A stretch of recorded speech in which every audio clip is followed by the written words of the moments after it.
5, 4, 3, 2, 1, 0. All engine running. Liftoff. We have a liftoff.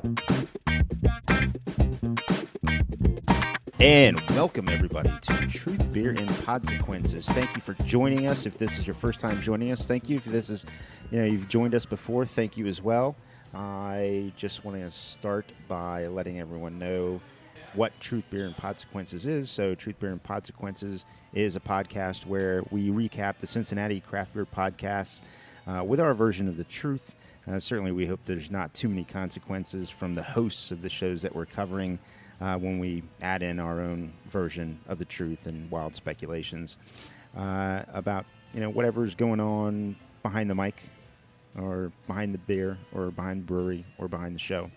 I am joined by my favorite co-host of Truth, Beer, and Podsequences. I am Julia, and I am Marco's only co-host, so I'm not sure if I should say thanks or not. Well, hey, I hope we all can take a little bit. You are my favorite co-host as well. Yes, thank you. There we go. Yes, Julie, thank you for introducing me. I am Marco. I brew beer in Cincinnati. And Julia, what do you have going on? What do you do? I post funny things about beer on the Cincinnati Craft Beer Club Facebook group. And they're great. If you're on those groups, you've been able to suffer through see my posts. Julia's plying her craft in a very special way. And look, if you don't like it, you try it. That's all I got to say. There are some days that are more difficult than others. Yeah. Well, and this being a craft beer show, we should have beers, right? We really should. Yeah. Hey, Julia. Marco. Ladies first, what are you drinking? I am drinking Softly Spoken Magic Spells by SingleCut Brewery. It is a double IPA? Yep. Yeah. Well, it's an Imperial. Practically the same thing. Don't shoot me, Brian. And it clocks in at a healthy 8.7%. How about you, Marco? What's in your glass? I see it as nice and full and ready to go. That's right, and I am having an Imperial IPA as well. Check out the consistency that we have going on between our beer choices. It's almost like we planned it. Maybe. So I am having Double Two-Hearted from Bell's, Imperial IPA at 11% from, that brewery in Michigan. Why didn't they just call it Four-Hearted? Maybe the next one. Double maybe. Two-Hearted. Yeah. Yeah. Yeah. Yeah. So also, before we get going into the first segment that we're going to do, which is a little bit different than what we usually do, I want to give a shout-out to our hosts, our gracious host, BC's Bottle Lodge Montgomery. BC's Bottle Lodge Montgomery, where you can come and get a Rocket Pop hard seltzer from Untitled Art. And many, many delicious offerings other than that. Today, we are joined by a guest producer. He is B and C in BC's. He's Ben Comer, over from what is usually the Liberty location of BC's Bottle Lodge. Ben is producing the show today. Thank you, Ben, for everything that you're doing to produce the show. I got a really good feeling about this, Julia. I think it's going to be a great show today. Okay, so something that is fresh, brand new, fresh off the Labor Day weekend. I hope you had a great Labor Day weekend, Julia. I hope all of our listeners had a great Labor Day weekend. If you didn't, maybe think about the next time you're down or you're looking for a pick-me-up, come to BC's Bottle Lodge, whether it be Montgomery or Liberty, and you never know who you're going to run into there. Some news came out. Some news did come out. Some pretty big news for a lot of the Cincinnati craft breweries. Why don't you go ahead and talk about it a little bit, Julia? All right. Well, the 2021 U.S. Open Beer Championship winners were announced. And for the U.S. Open Beer Championships, there were a lot of Canada breweries that that got medals. But we're not going to talk about Canada and how they're infiltrating our nationwide beer community. What I want to talk about for a few minutes are the 42 medals that Cincinnati craft breweries earned this year. This is going to be a little bit long. We're going to try and do this very, very quickly, but I absolutely want to make sure that we talk about, and mention. I don't know if there's going to be much discussion, but we're going to talk about and mention all of the winners. And Because all of these breweries deserve the recognition for making phenomenal beers that the rest of the nation, and if Canada's included, the continent, are learning about and appreciating. So we're going to run through this pretty quickly. So one of the top 10 breweries and a beer sponsor for the show, a previous episode, Fretboard Brewing. One of the top 10 favorite beer names was I Hated Listermann Before It Was Cool Stout. Also, one of the top 10 favorite beer names was Bitchin' Kitchen from MPH. Listermann Brewing Specialty Ale. Yeah, I got that one. Grainworks had a bronze for a Rebel Yell. Let's see. Fretboard, gold for Bootsy. Cream Stout, Third Eye Brewing. Friend of the show, Third Eye. Next, let's see. In American Imperial Stout, you have Black Solstice from Fig Leaf Brewing. Friends of the show, Fig Leaf. Let's see. From Braxton, Imperial Stout, specialty for, what is this? Café de Ola. Sounds good to me. Okay. As you know, here on Truth, Beer, and Consequences, we are all about good pronunciation, and That's that right. sounded perfect. Thank you. Imperial Stout Extreme. I Hated Listermann Before It Was Cool. Earned a bronze. And let's see. English Summer Ale. Approachable Blonde from Municipal Brew Works. English Mild. 2 winners from Cincinnati with Hold the Reins from Brink Brewing, which won gold. And then Uncle from Rheingeist Brewery, which earned a bronze. Next, Barley Wine Specialty. A collaboration from the Common Beer Company in Mason and Narrow Path Brewing in Loveland. Congratulations. Scottish Ale. And we're going to do Grainworks Brewing for Scottish Smiths. Men in skirts throwing shit. That's right. From a previous episode. And it's Scottish Mists with an S. So there's multiple mists. There's misting. There's a lot of misting. Yes. A lot of shits being thrown. Yep. Another win for Third Eye Brewing under Scottish Strong Ale for Higher Consequences. High Grain Brewing for silver for Marketplace, which is a German Kolsch. Something really interesting. Next category we're going to talk about. So in the silver, gold, silver, and bronze, all 3 winners were Ohio breweries. So you've got Higher Consequences for Scottish Strong Ale with the Third Eye Brewing. You have Grainworks for Scottish Mists, which is a silver, and then Missing Falls for Zaftig. Let's see. Next, High Grain got a silver with Marketplace, which is a German Kolsch. Let's see. German Kolsch Shuffle from Rheingeist Innovation Brewery. And then for the Belgian Pale Ale, Crazy Train from Fretboard Brewing took home the gold yet again. Belgian Double or Double, depending on what side of the train tracks you're from. Esoteric Brewing took home a bronze for Chrysalis. For your Belgian Quad, Fat Chance from Big Ash Brewing took home the bronze. For the Belgian-style Strong Specialty Ale, a silver medal went to Oost from High Grain Brewing. For a sour Belgian Lambic, Fire Iron from Urban Artifact took home the bronze. For a Goza, Harrow from Urban Artifact took home the silver. In the Bohemian Pilsner category, Saz Who from Rheingeist Innovation Brewery took home the gold. Let's see, for the International Style Pilsner, Vlad from Fretboard Brewing brought home the gold, as they should. For a Light Helles, Up the Hill from Cartridge Brewing got the silver. For a Martzen Oktoberfest beer, Brewer from Northern Row got silver, and Lovetoberfest from Narrow Path brought home the bronze. In the Schwarzbier category, Dark Cloud from the Common Beer Company brought home silver.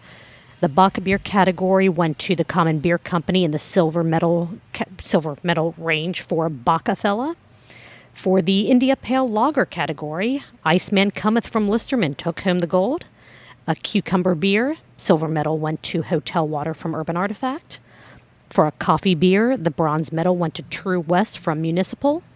For your smoked or Rausch beer, a gold medal went to Smokestack from Cartridge Brewing. Your honey beer category, Big Ash Brewing took home the gold for Vanilla Cream. For the barrel-aged pale and dark beer under 6.5% ABV, High Grain Brewing took home the silver with Boost. For a barrel-aged strong beer, Double Oaked Illuminati from Sonder took home the silver. And I promise we only have a few more left here. Let's see, barrel-aged fruit beer, bronze, Black Forest Cake Auto from Sonder Brewing, barrel-aged Scottish Ale, bronze, barrel-aged Panic from Narrow Path Brewing, spirits and non-whiskey barrel-aged beer, Stouttopius took the gold from Samuel Adams, specialty aged beer, silver, bourbon barrel-aged Old Motor Oil from Grainworks.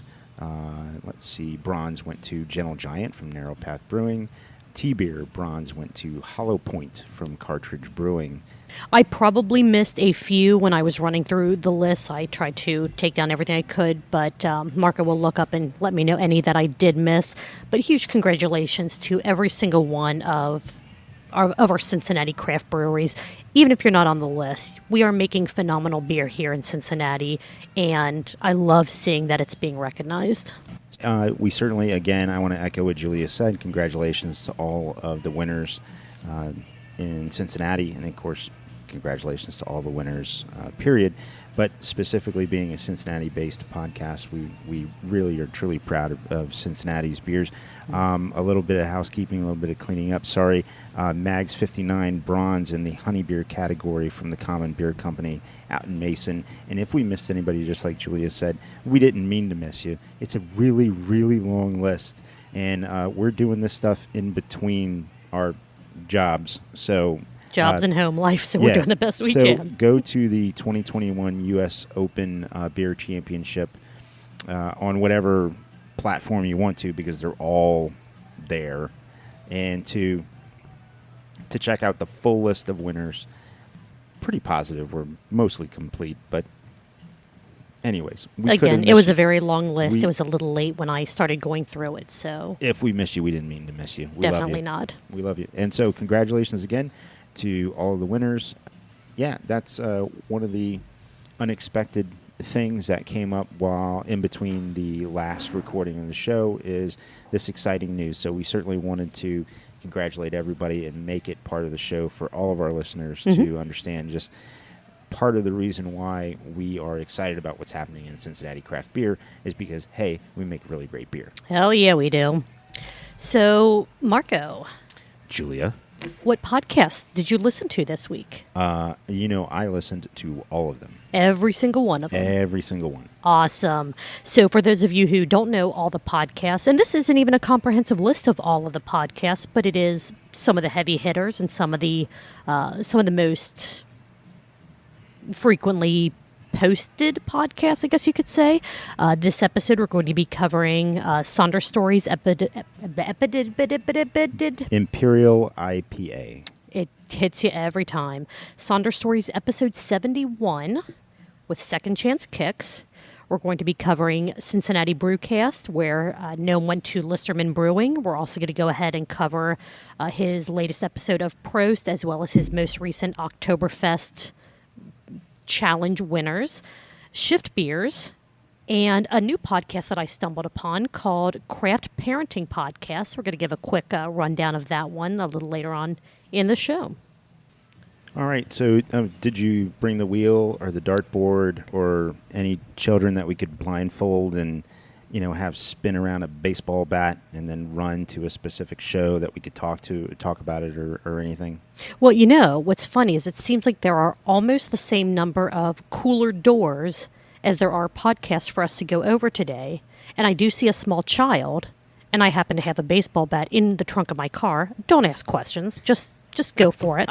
Okay. So I think I really like your idea of blindfolding a small child, spinning him around multiple times, and whichever door he smashes, like a piñata, the number of that door will correspond with the podcast that we cover in order. I think it's great. Ben approves. So let's do that. Yeah, let me get this kid. And hey, where are your parents? Come here. Because we're like the only ones in here, so I'm not sure exactly where he came from. Get the kid, get it to smash the thing, and let's go over the show. I don't think we even need to blindfold him. Hey, see those doors over there, how they're numbered? Just go over and hit one of those with a bat. I'm going to do it myself. This kid doesn't hurry up. All right, let's go. All right, well, it looks like he smashed door number 3. I mean, I guess smashed. It's a great hit. It's cracked. It's not super smashed. The beers are still staying That's cold great. in there. I mean, he's a it was a young really kid. good. Yeah. He's maybe Whatever. 6. I don't know. I'm terrible at judging I age. can't judge age. No, me either. So his door was Prost, which we'll cover Prost and the other. Is that the poop guy? No. No, That it's is not a the hell poop of a guy. hat. I know, it's a hell of a hat. It's a hell of a hat. So if you don't know what we're talking about with the poop guy, you need to listen to this week's episode of Shift Beers. We'll kind of cover it a little bit when we get to that segment. But yeah, so Prost was the smashed door of choice. Let's go ahead and do Prost, and with that we'll also roll in his Instagram stories and the other kind of quick clips for his Oktoberfest Showdown. Because this episode of Prost, he drank a collaboration beer between Streetside and Wolf's Ridge called Dire Gorgon, which is a spumani, no one knows. A stout, Pistachios. pistachios and strawberries and chocolate, which kind of sounds almost like a Neapolitan, except for green instead of vanilla, pistachio instead of vanilla. So what was it? Spumani? Spumani and Neapolitan. Are those words that mean the same thing from two different languages? Probably. Okay. Yep, we'll Let's go with it. So, apparently there were 2 versions of this stout. This stout was created during the pandemic, so Streetside and Wolf's Ridge Brewing, who is up in Columbus, they didn't actually get together to make these beers, but they both make very good stouts. Streetside has, one of their brands is the Demogorgon Stout, and Wolf's Ridge has Dire Wolf Stout. So they decided to each take kind of those base recipes, and each brewery blended them together to make their own version of the Dire Gorgon. Or again, that's what Wolf's Ridge called their version. Gnome only had the Wolf's Ridge version. He did not have this. He did not have the Streetside version of this collaboration.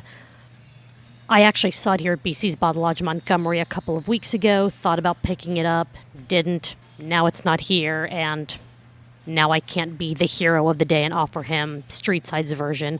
But that's kind of how it goes. So what did you think about the episode of Prost? This episode had my sole attention, maybe. But the beer sounded great. Mm-hmm.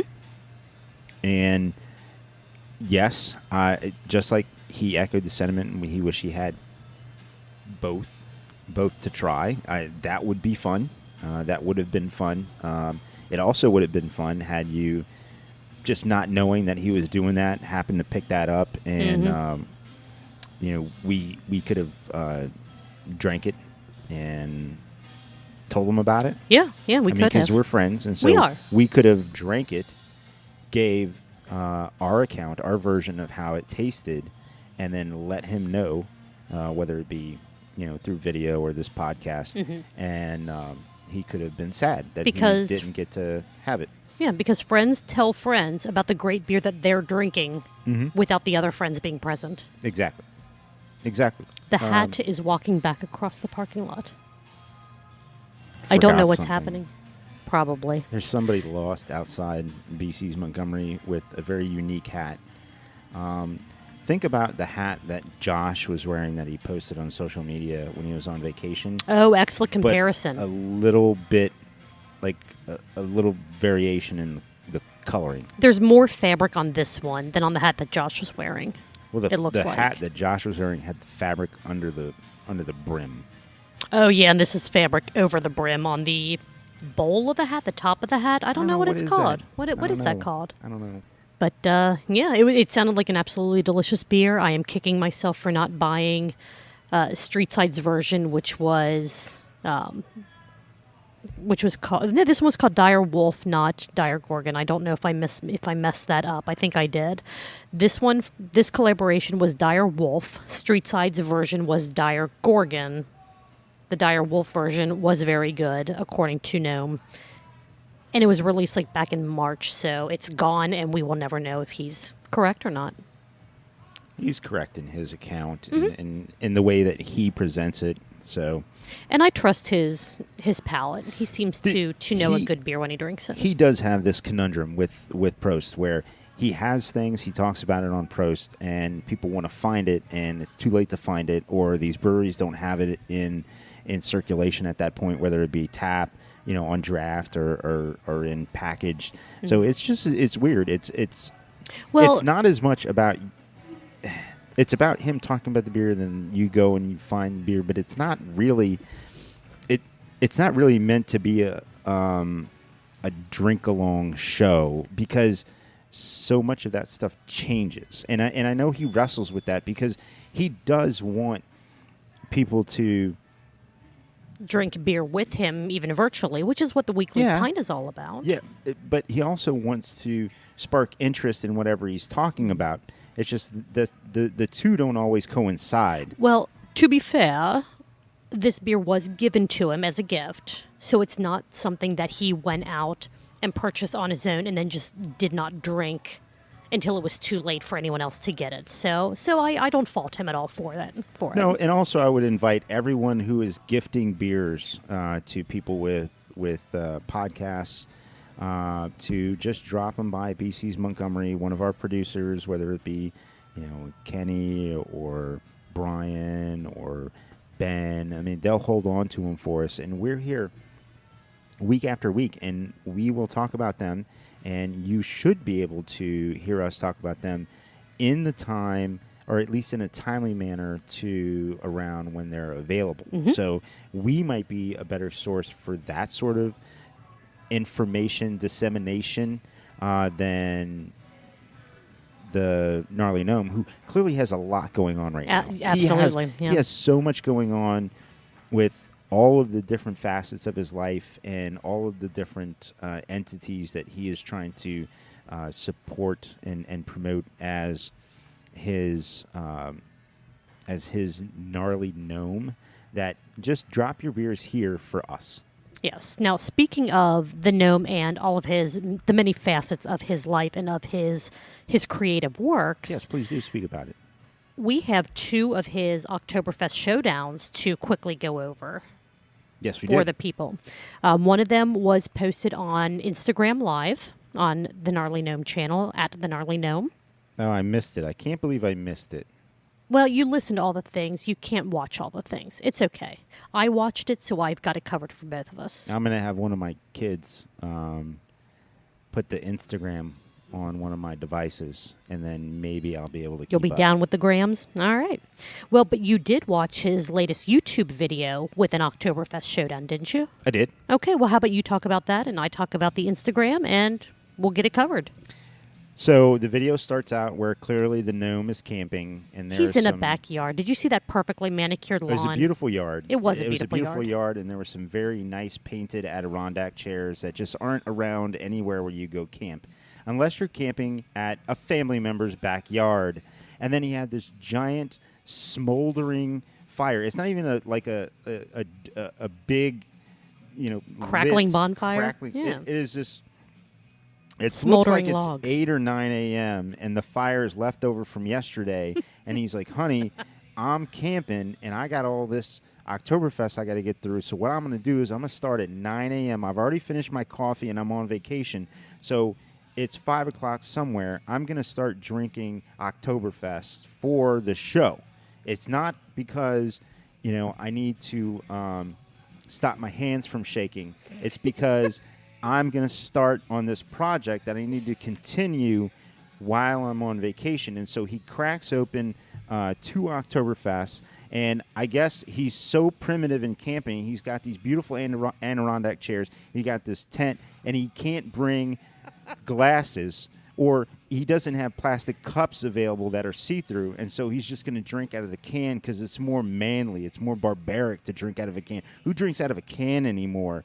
And so he cracks open, what is this, a Wiedemann's Oktoberfest, and then he cracks open Brink's Oktoberfest, and both cans look very, very Oktoberfesty, but the design was very similar, very diamond yeah, covered. It's diamond, but it's also weird too. It's almost like pop artish meets German. It's very strange. And so they're both within like 2%, 0.2% ABV of each other. And he's like, oh, I don't know. And I get a little bread this, and I'm not sure about that. You didn't talk about him trying to smell the beers out of the mouth of a can. Yeah, he's trying to snort them out of like this tiny hole of the can. He's like, I get a little bread. No, you don't. You get aluminum. And you even say you get aluminum in it. I mean, so he goes and he drinks and he sips and he does this. Watch him. He's got these trying so hard. He's got these tics, right? And it's not it's just these crutches. Like, we all have these crutches. And I know anybody who listens to this show knows I have some of these crutches. But he takes a sip and he goes, and it's just so you can get the audible, it's a video. Tones. He doesn't need an audible. He goes, and he's like, well, and I'm kind of thinking this one, but I thought maybe something. And he's like, okay, I've got a winner. And it's the 2-time Small Brewery of the Year, Brink. And it's not a knock on Wiedemann. Wiedemann does great they German do great styles. stuff. They have great beer, and he's going to drink the shit out of all that.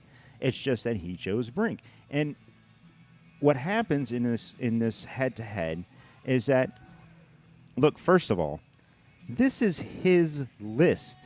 He's not saying that this is Cincinnati's definitive list. He's not saying that this is a private entity's definitive list. This is the Gnarly Gnome's list of which one he likes the best. That's it. That's all it is. It's not this is not the US Open Beer Championship.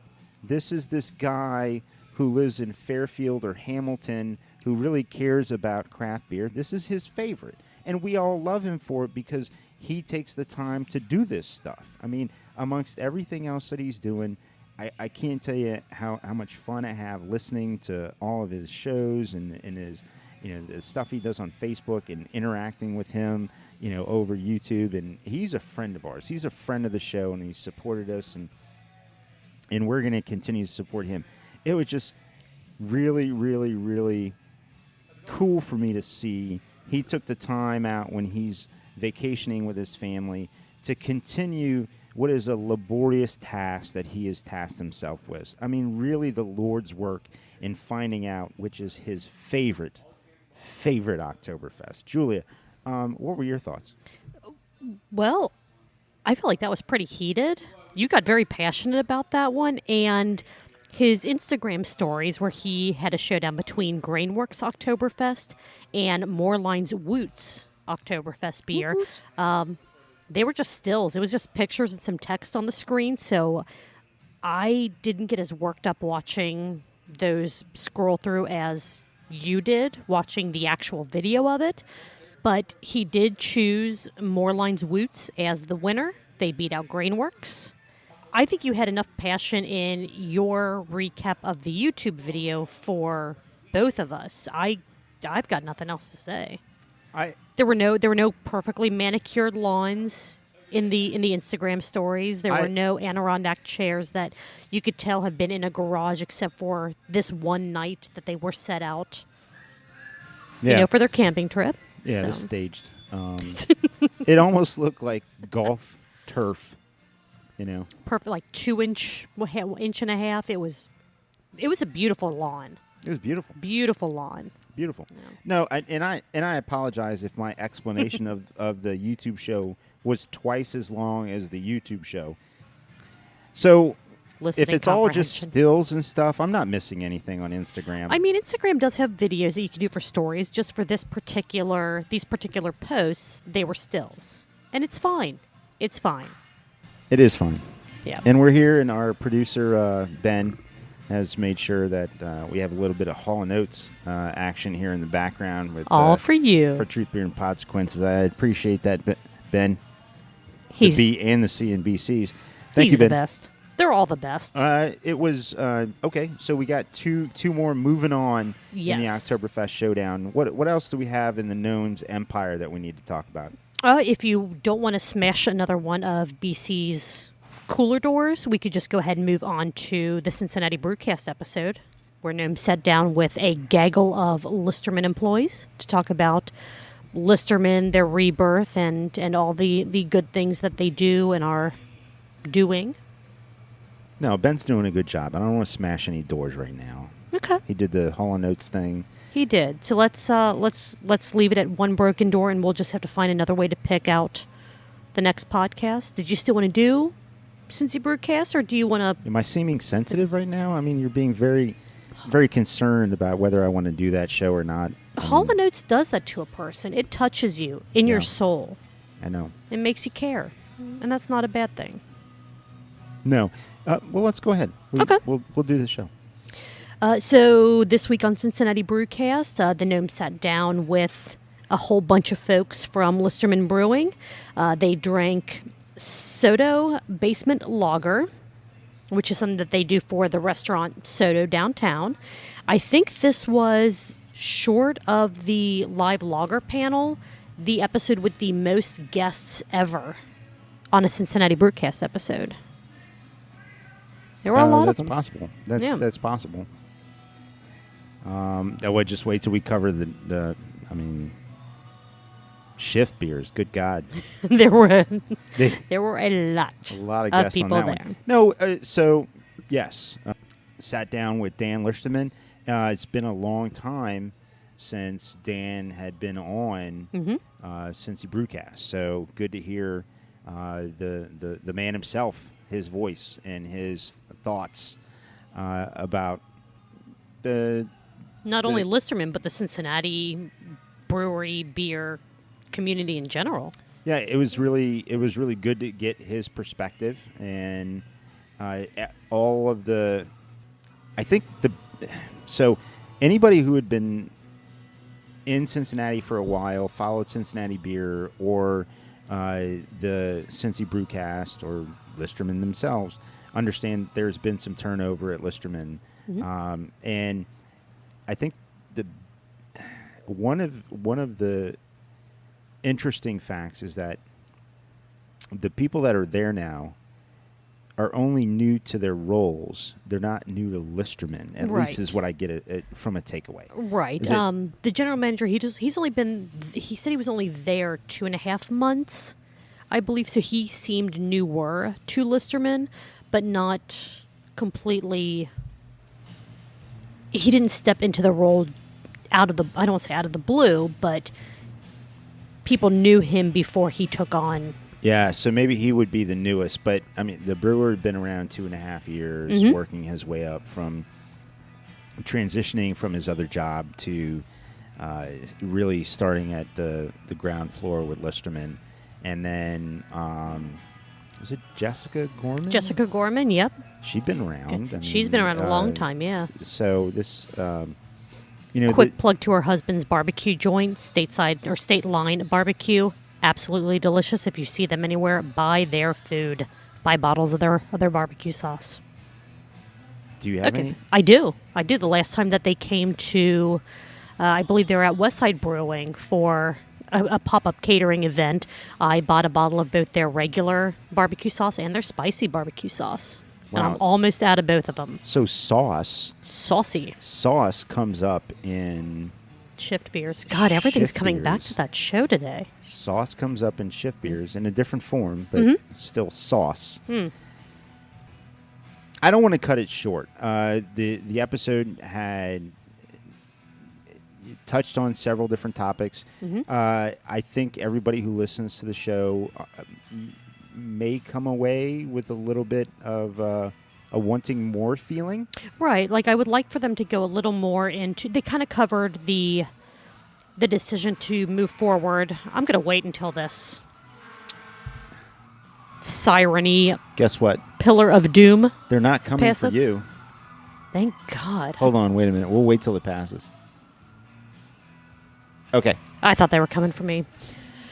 So they did I wouldn't let them take you, Julia. Thank you, Marco. I appreciate that. They did talk a little bit about how people that are kind of deep into the Cincinnati craft beer community do know that they had plans to open a German beer hall downtown. Yep. They were actually moving forward with that until COVID hit. Yep. Which was covered in a previous episode in Cincy Brewcast. It was.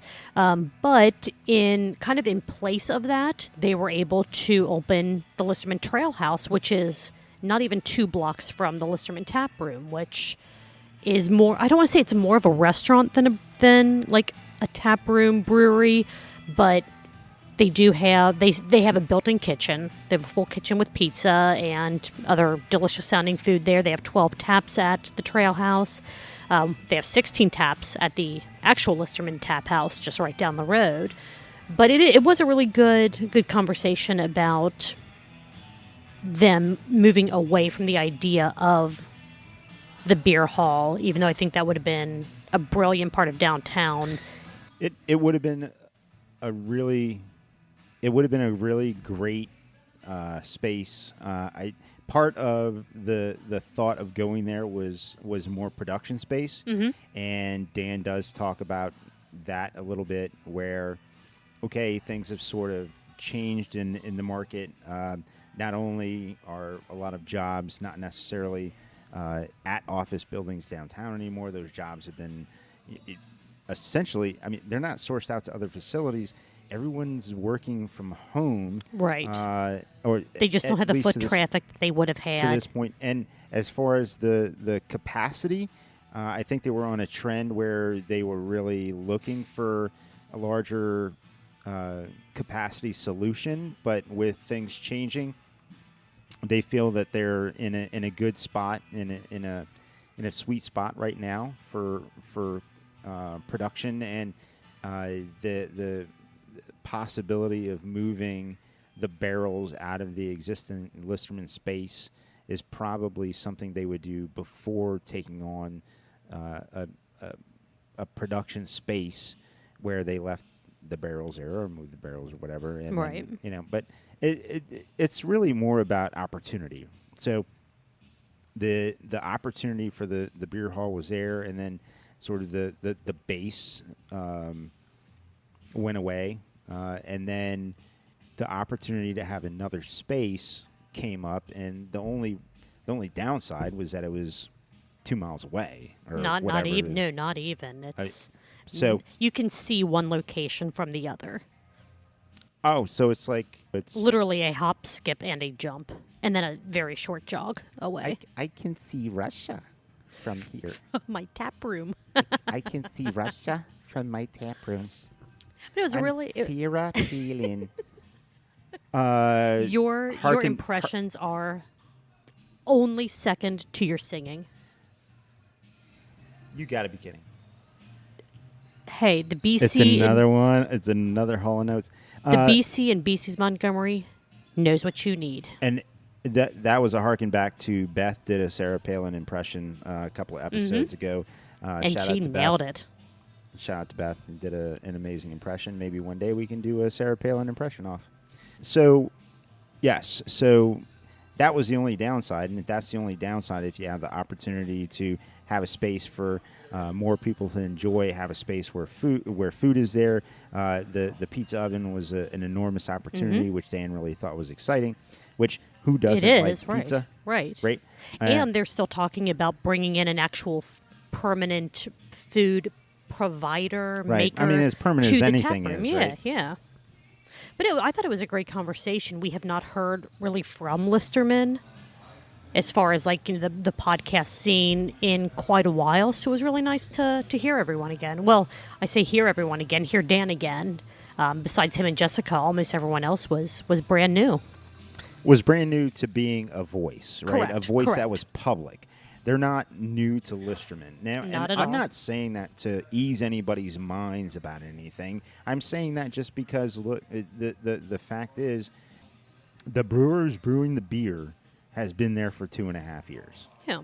Okay, and They're so still making the same great Listermann beers. They're making sure that they have something for everyone. The award-winning Listermann lagers and stouts are still going to be there. They're still going to have some fun with their IPAs and their milkshake IPAs and everything else that they do as well. So Listermann, even though their employees may sometimes change, the core of what Listermann Brewing does will not change. yes, and we shall see how things go. Mm-hmm. I mean, this is a story that is. It's a never-ending I story. was about to do that, Julia, and I thank you for saving me from it. Instead of listening to you sing, they had to hear me. I love. Thank you so much for saving me from that because I was about to dig into it. Yes, the story is continuing. It's evolving, and so we will see how the beer goes. And I have no reason to think that the beer is going to slow down in hype, in not at all, in taste, or I actually, I mean, if I'm gonna make a prediction, I think that the fact that Dan likes beer for beer drinkers, and he likes his lagers, and he likes his his traditional styles. I think that not only is Listermann poised to continue their reign of the candy beer culture, but also to continue to impress people with the traditional styles that they're putting out. I think that they're going to do just that, but I think that you're going to start hearing more and more from them about their more traditional styles done in the Listermann way. I do think that they're going to break away a little bit from all of the trendy things, the pastry stouts with every sugar-filled concoction known to under the sun thrown into it, and all of the triple milkshake sugar bombs. They're still going to make them, but to me it sounded like they wanted to get back to, or I don't say get back to, they never went away from making those core non-sugarified styles. But that's not what they put out as what they were doing. What focused from a social media standpoint and a production and a line culture standpoint, they put out all of these candy beers, right. and then also the giant haze boys they wanted you to stand in line for. But I think you're going to start hearing more about. They're still going to make them, and they're still going to excel at them. But to me, it felt like you're also going to start seeing more social media posts about the lagers, even the ciders that they do, the wines that they produce, and it's not going to be every single post is what sugar bomb are they releasing next. Too. Yeah, they didn't talk about it at all, but they do, right? They make meads. I do want to say that, and we probably should have said this at the beginning of talking about Listermann. Their 13th anniversary is coming up. 13 years as a Cincinnati craft brewery. Well, that is so incredibly wonderful to hear. September 18th is the day of their anniversary. They'll be having all kinds of fun stuff. Go to their website or their Facebook page so you can buy tickets to their 13th anniversary party. Cranium is coming back for that anniversary, which is why I said that I think you're going to hear more about some of the, I don't want to call them standard traditional beers that they do, but I feel like you're going to see more of their flagships more frequently than maybe what we have been seeing in the past. Some of the cool things, I mean, they're doing VIP tickets, and so with VIP tickets, it's going to be really interesting. You're going to be able to get a glass. Now, there's going to be a 13-ounce glass for the 13. You're going to be able to, with a VIP ticket, you are eligible to buy. So you earn the chance to buy from their... If you're not watching the live stream, Marco is using air quotes right now. You earn the chance to buy Sign up for a platinum level Patreon to get all the benefits of the live stream. From their... What do they call it? The beer... It's their beer aging cellar, but they had a really cool name, like a beer jail or something. Yeah, something like that. There's also going to be... Beergatory or Beer Jail or something like that. There's also going to be a barber on site who would be able to shave the number 13 into the back of your head. But only using XIII. Right. They won't do the actual it's the cranium numbers. theme. It's your cranium. So get your cranium shaved with cranium. Yeah. And that's going to go out on Instagram. I think I'm going to do that. I've never shaved my head before.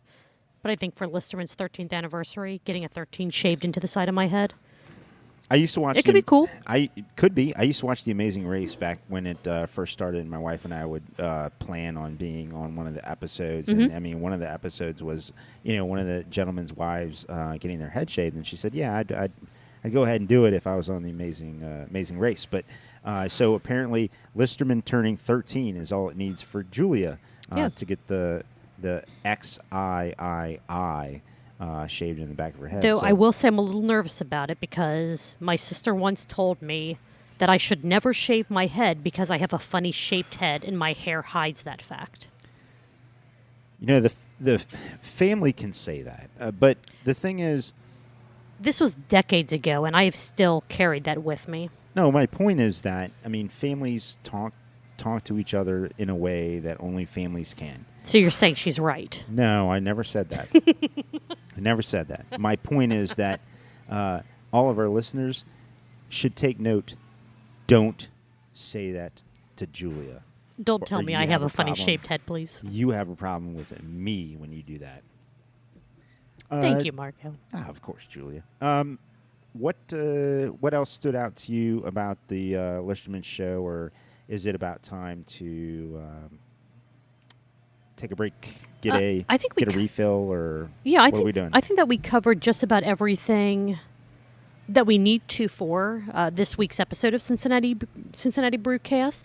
I don't want to cover everything because I do want people to go listen to the show, subscribe, listen, learn all that you can about Cincinnati craft beer from the Gnome. But yeah, I think we covered most of it. Go check out Listermann for their 13th anniversary. It is on September 18th. Depending on when you're listening to this, might be past, but there might still be some good 13th anniversary beers left for you to check out. Could be. And if you get anything out of that beer jail or whatever, the purgatory or whatever. Beergatory. That's what we're going to say. Beergatory. Yes. And totally it. You feel like you need a platform for whatever it is to be tasted and then talked about. You can drop it off that bottle at BC's Montgomery for Julie and I. We don't want you on the show. We just want to. We just want your beer. And we want to be the vehicle for people to know about how it tastes, and then also just be careful where you're parking because they're marking off a section for alligator petting at the parking lot across the street. So just be careful. There should be an overflow parking lot that they talk about in the episode, and so just be mindful of that. Maybe rideshare or Uber, Lyft, that kind of thing. That way, all the kids have plenty of room for the alligator petting. Yeah. I think that pretty much covers it for Cincinnati Brewcast for this week. I do think before we take a break, I did want to go over quickly it's not a new podcast, it's just new to me. It's a Cincinnati podcast, and they talk about, in some level on the podcast, Cincinnati craft beer. So it fits into what we do. This was a podcast that I found out about because Shift Beers reshared a post that they made. So once again, podcasting community, helping each other, supporting each other. The Craft Parenting Podcast. It is a husband. Life. It is your life, but this is not your podcast. Oh, no, it's not. No. This is my podcast. This is your podcast. Our podcast. Our podcast. Craft Parenting Podcast is a husband and wife team. They have 2 dogs, 2 kids. The show description says that they do home brewing, and they talk about basically their weekly life with their kids and with the drinks that they have, and sometimes the drinks that they make themselves. I only listened to their most recent episode. Like I said, I just stumbled across this because of Shift Beers, so I don't know a ton about them yet, but it was a really cool episode. The episode was all about their daughter Lily turning 2. They were drinking Westside's Cream Ale and Westside's Oktoberfest. It sounds like they're Westsiders because they're members of the Westside Brewing Mug Club, although they said that because of COVID and life, they haven't been able to partake in as many mug club experiences as they would have liked to. They've been Mug Club members since day one, which I thought was really fantastic. Westside Brewing is going to be opening up their Mug Club memberships for 2022 here this week. So if you are interested in that, keep an eye on their social media and their website. But yeah, host Joe and Caroline, I just talked about the past week. They went to Schwaben Day at the Donna Schwaben, which my grandparents took me to the Donna Schwaben all the time when I was little and growing up. I haven't been there in years, but it was really cool to hear another family talking about it, how they brought their kids, how the kids are dancing, running around, playing games about darting across the parking lot, trying not to get hit by cars. The kids thought it was a game. The parents thought that it was just dangerous, but they kind of touch in on that a bit. And then they had a really funny segment about what bothers them about children's TV. And this week they dove into Olaf and Frozen 2, which I've seen Frozen 1. I have not seen Frozen 2. But apparently, according to them, in Frozen 2, Olaf has gone from this naive, just bubbly, friendly, I don't really know too much because I'm a snowman that's come to life character to a college scholar with these really deep philosophical thoughts. And that just annoys the hell out of them, which I thought was pretty funny. And then a lot of the episode dove into their daughter Lily, since it was her second birthday, and kind of her life from birth, which was the birth itself wasn't an issue. They were turned away from the ER a couple of times when she said, "Hey, I think I'm in labor." And they're like, no, you're not. Go away. Come back later. They hung out at Westside Brewing for a few hours before they actually went back to the hospital, and they were like, "Oh, yeah. It's time," which I thought was awesome. Westside Brewing is where you go great if you holding space for pregnant women. For pregnant women. Now she did not drink while she was there. I want to make sure that but there's no judgment here on this podcast, Julia. No, definitely not. But I did think that it was pretty exciting to know that Westside Brewing, which is my kind of hometown spot, sounds like it's one of their hometown spots. Maybe I've seen them there when I've been there, and I just had no idea. Yeah. That'd be very cool. They listen to the show. But it was a really fun show. I'm going to listen to a couple more episodes, as they release them. And I don't know if it will be as deep of a dive as some of the other podcasts we do, just because it does feel that it's more about their lives more so than the beers that they're drinking. But I do want to be a part of it, and they are Cincinnati Craft Beer Podcast, so I wanted to give them a shout out and talk about them on the show. I love that you stumbled upon them through something that one of the shows that we talk about promoted. I also am interested in listening to episodes, so I am going to do that. I don't know what a Donna Schwaben is, but it brings me back to my childhood when my parents would listen to Donna Summers, and I tell you, hot stuff, banger. That's a banging song right there. It slaps. The Donna Schwaben and Donna Summers are about as opposite as you can get, but hey, I will let you run with that fantasy. Yeah, it was great. Donna Summers. Hot stuff. So, Marco, my glass is just about empty. How about yours? Just about is an overstatement. All right. Well, I think it's time for us to take a quick break, and then we will come back and cover shift beers and Sonder Stories. Sounds good. Let's do it. See you in a bit. We are back, ladies and gentlemen. Thank you so much for holding on in podcast time just a couple of seconds, and in our time a few minutes while we went and got some fresh glasses, and we got a beer that is sponsoring today's Sonder Stories segment. Sonder did not know that their beer was sponsoring today's segment, but it was a gift to us from the brewery. It is their Jalapeno Strawberry Hop Record IPA, clocking in at 6.8%. You may have heard us talking about this beer before. We talked about it back on the episode we recorded on the 24th, the Cincinnati Brewcast episode, where they were at the Hamilton Casual Pint location for their anniversary. Yeah. That's right. Yeah. So, Marco, let's crack this bad boy and see what we got. All right. Oh, love that sound. It's great. All right, so yes, so I have I brought a crowler, the Jalapeno Strawberry Record Hop. Oh, I can smell that from here. I smell the strawberries. This smells so incredibly good. Oh, like just sitting on the table, it's overwhelming. So when I bring it, I smell strawberry and I smell jalapeno. Can you? Oh yeah, the very first. I almost said sip. The very first smell that I took was all strawberry, but then as it's kind of sitting here a little bit, you definitely get that green spicy jalapeno scent. I'm really excited about this. Thank you to, you said Chase. Yeah, Chase. So It was a Thursday, it was the 26th, I think. Yeah, that's the 8/26 is the date on the can. Good memory. My son and I were sitting at the bar at Sonder. A friend of the show, Danny Harrell, was there, came and said hi. Justin Neff came and said hi. And Chase didn't know any of that. He came out from the back, saw me sitting at the bar, and said, "Hey, Marco." We talked a little bit, and he said, "I'm getting a beer. Let's have a beer." So I had a beer, and I said, "Yeah, man, I'm gonna get something to go." And he says, "Well, what are you looking at?" And I told him what I was looking at, and I got a crowler of this because that's what I was drinking.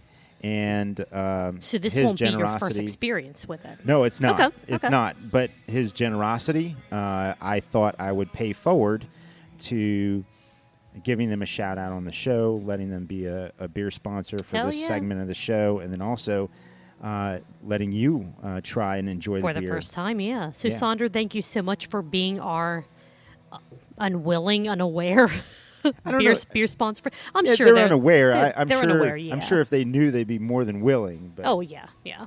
Let me top off my glass, and then we'll get our sips go ahead in. and do that. I'll drink and talk about it. Well, tell you what. I think since you haven't had the beer yet, I'll keep talking. You drink. You talk about the beer first. So So should I do the gnome? Should I do all the little noises? you do whatever you want to do. All right, Do your thing. all right. So, yes, like I said, my son and I were there. My son Vincent, he's my brewery buddy. He was with me at my brewery job during the day, and he really, really wanted to go to Sonder. And so I said, okay, we'll head over to Sonder. And, just a bunch of happy little accidents, as Bob Ross likes to say. A bunch of happy little accidents. There's a happy beer over here, and there's a happy bar over here. But anyway, Julia, did you taste? I did. And Now, normally when something is listed as a beer with some type of spicy pepper in it, like a jalapeno, habanero, Carolina Reaper, what have you, I'm always looking for that heat and not necessarily that green taste of the pepper itself, because I'm not really a huge fan of the taste of peppers. I more like the heat that they bring.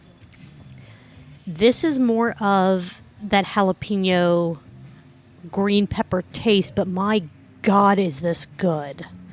I think that balanced with the strawberry, I would drink this entire crowler if we weren't sharing it. This is phenomenal beer. If they still have this on tap, it is 100% worth getting.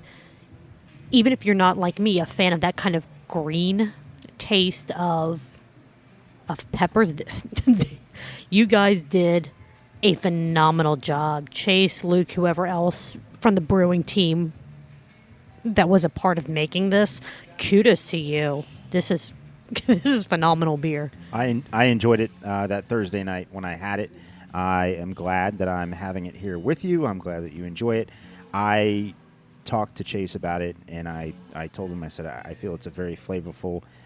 I felt it was well balanced. He sort of made a face like he didn't know if it was balanced, and I said, now, if you're looking for getting punched in the face with heat, This is not your beer. no. And No. he agreed. And he actually felt like if this were to come around again, he would want it hotter.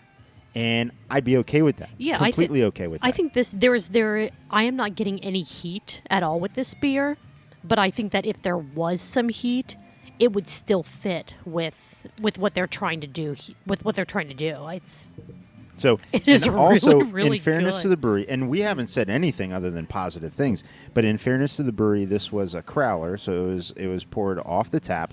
It was canned on the 26th, and has been in my refrigerator since then until today. And they did not can this version of Hop Record. This was something that they made that is, I believe, only on tap. I don't know if Casual Pint Hamilton still has any, but it was brought to them for their anniversary. And then Sonder had some at their tap room, obviously. We'll call it small batch, but Yes, their small yes. batch is the biggest batch that I can make. So they had about 10 barrels of this. And shout out to Sonder again for being one of the award winners in the U.S. Open Beer Challenge. I'll tell you what, if Sonder still has some of this later this week, it might be gone already, but I am very tempted to head up there after work sometime this week to get another crowler or two to take home. It's tasty as heck. It is so really, good. really It good. is really, really good. I mean, how you get that strawberry, and then you do taste not just the strawberry, but you do taste that green part of the jalapeno, and I get a sniff of the jalapeno nose. I get it on the nose. I get the slightest bit of. It's not really heat, but the fact that heat is around, or could be there is there. But the more is that this good. the more that I drink it, I do get, again, it's not a heat, but you do get kind of more center of my tongue than like tip of my tongue, back of my throat. There is a bit of that jalapeno spice. Yeah, like again, it's not a tiny heat, it's not a burning, but it's just like you get some of that. You know that there could be more building out of this if Sonder wanted to go in that direction with it. I'm well just done. very happy with well it. done, yeah. Very happy with it. Thank you so much for bringing this for us to share. Oh, no problem. Thank you to the team at Sonder and Chase for their generosity. And, of course... and for being our unintentional beer sponsor for the Sonder Stories segment of the Truth, Beer, and Podsequences podcast. So this pod dropped last week before we recorded, but it was the morning before we recorded. So correct. So this episode is a week old. Yep. But because of the timing of it, we were not able to give it a fair listen before we recorded. It would have been rushed. We would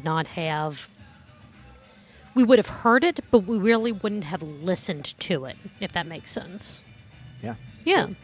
So this is episode 71 of Sonder Stories, where they talk to Chris from Second Chance Kicks, alongside of Danny and Justin. Yeah, so there was a give back aspect, essentially, for having him on the show, because they partnered his charity. He has a charity, and he has kind of a reselling business. I believe they're both called Second Chance Kicks. They are at Second 2ND Chance Kicks 88 on Instagram and Facebook. So, and it sounds like an absolutely phenomenal foundation, right, to support. What's really neat.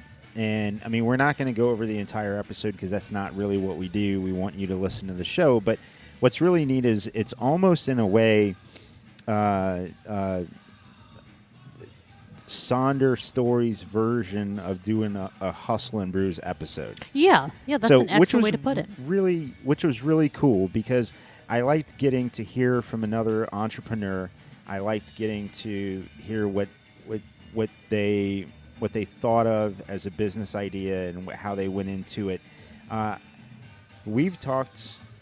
Did we talk on record, or was that prior to us putting out shows about corporate? When Hustle and Brews, we talked a little bit about it, but I was thinking that same thing when I was listening to this episode of Sonder Stories. I kept having little flashbacks to the Hustle and Brews episode where Matt Damaris talked to the founder of corporate, because it was all about sneakers. It was a very shoe-centric episode. I think that was when we were in our preparation stages, our sort of rehearsal and practicing. Could have been. Where Matt Damaris sat down with the owner of corporate. So corporate got him. If you're trying to search him, is essentially clothing apparel company. They have a location in Hyde Park. So this is a sneakerhead thing, right? Oh, 100%. Yeah. And I mean, just like I'm totally fine, throwing my hands up and saying, look, I'm not your resource for hip hop. I am not your resource for sneakerhead stuff. I'm not opposed to the idea of maybe one day venturing into sneakerheaddom. or whatever. The sneakerhead domain. Yeah, I'm in the same boat as you as far as that goes. Half of the things that they were talking about in the episode, which I felt like Sonder Stories was becoming a sports podcast instead of a beer podcast. They're talking about, oh yeah, I want the 12 maroons, or I want the 9 crimsons and the blue 15s. I had no Very idea lost. what I was lost, but But the thing is, we understood it was a reference back to sneakers. Sure, But I don't know what 100%. any of these things are. Now, I do want to say, kind of as we start, that this foundation and even the reselling business that Chris is a part of is amazing. He tries to get the popular sneakers to kids, underprivileged kids that might not be able to afford them, because unfortunately, kids, when you're growing up, hopefully most mature people grow out of this, but when you're younger, what other people wear, it doesn't matter. Yeah, I mean, And if you can't afford the cool shoes, the Jordans, the Vans, the whatever it may be, you might get bullied for no reason other than you're not wearing the right shoes. And Chris and Second Chance Kicks is trying to combat that by saying, hey, look, if we want to try to help, not try to prevent bullying by giving you, the quote-unquote cool shoes, but that does take away from some of the things that kids might find to bully another kid about. right, exactly. It's more about. I get the idea. I totally get the concept. I really like the concept, right? And so on one I think hand, it's great. on one hand, somebody could say, well, if a kid really needs shoes, we can get them shoes. Well, yeah, It's but not the just the ramifications shoes, yeah. of, generic Keds could be something that this kid, any kid, could end up having to deal with. Right, right. Which we understand that that's an asshole move to make, but when you're kids, you have no basis on life, and so all you have to compare each other to is that material stuff, like Sure, shoes. so- I remember when I was growing up, the cool kids all wore Z Notre. Cavariccis? No, this isn't even a shoe. Well, thing. those were jeans. They all wanted to wear the Notre Dame University jackets, like the winter coats and the jackets with the Fighting Irish logo on it. Well, you went to Catholic the little school, fighting. right? I did, but this Well, so was did they I, wanted but- they wanted the Fighting Irish little Fighting Leprechaun college logo on their stuff. And if you didn't have anything with that, they would be like, "Oh, how come you?" Like I don't want to say I got bullied for not having anything, but I remember asking for one of those jackets for Christmas. I had no idea what it meant, but it was but I wanted it because I would fit in. I would be wearing something that the quote unquote cool kids were wearing, that that everyone else. And when I think back on it, there were 3 other kids that had this. It wasn't everybody else that had this specific logo on their shirt, on their jacket, on their whatever. But to me, as a kid, it felt like everyone has this but me. I want this. And that's exactly what Chris is trying to Yes, kind of aid with the with- foundation. with the Absolutely. foundation. And I think that's that is a true niche, right? I really think that's Right. a very cool niche. I agree. The other thing is his business concept overall is an extremely cool niche. So what you do, he had his ups and his downs, and he had his his challenges and trials. He had his at times where he had to take a time out, whether it was something that he decided he needed to do or something that he was told he needed to do, and that was fine. I mean, they talked about the come up, right? Right. But the business idea itself is a pretty cool idea. So let's say you are a sneakerhead, or let's say you're somebody who does invest a lot in a couple of pairs of sneakers every now and then, okay? Right. So I'm just going to throw out a number there. Let's say for whatever reason you spent $350 on a pair of sneakers. Okay? Damn. Okay, all right. I know, haven't. I haven't, but know. let's say you did. Yeah. And if it's important and- to you, you're willing to spend that kind of money. And that's, Absolutely. And that's fine. And his advice is wear your sneakers. Hell yeah. I actually had that written down as what pair of your shoes would have the best story that they talked about. Marco is now singing to some Bon Jovi. It is not Hall & Oates. He is rocking out to Dead or Alive. And I can't even. Wait a minute, I'm back. So wear but yeah, your he sneakers. said wear your sneakers. Like he said, there's so many people that have these boxes and boxes of sneakers that they have bought, and they've never worn them because they want to keep them in pristine condition for God knows what reason. Wear your damn shoes. Right, because when you don't wear them, when you finally go to wear them, decades later, and you bought them when it's awesome. So yeah, wear your sneakers because. They talk about an instance in the pod where he puts on some shoes and he goes to wear them and they just sort of disintegrate because he waited too long to wear them. Waited too long to wear them. So wear your sneakers. So let's put this into perspective, right? I mean, let's think about it's like cellaring beer. Well, let's think about it the way we would rationalize decisions. Yeah. Okay, so let's say you spent $350 on a pair of sneakers. They're really hot, really fashionable. They look great. You wear them occasionally or around, okay? And so you get a few years, let's say because the way you use them and you wear them sparingly and you wear them out or whatever, let's say 3 years goes by, 4 years goes by, and they're just kind of on their last leg.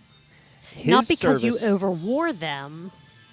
It could be, or it could be because they just aren't pristine anymore. Gotcha. So if I you see go, the direction. I apologize. I was on taking his that in Facebook page, you can see examples of shoes that look past their prime, and every shoe's different. So he's going to give every shoe a different quote. But the examples he gives on his Facebook page is, okay, you got some worn out shoes.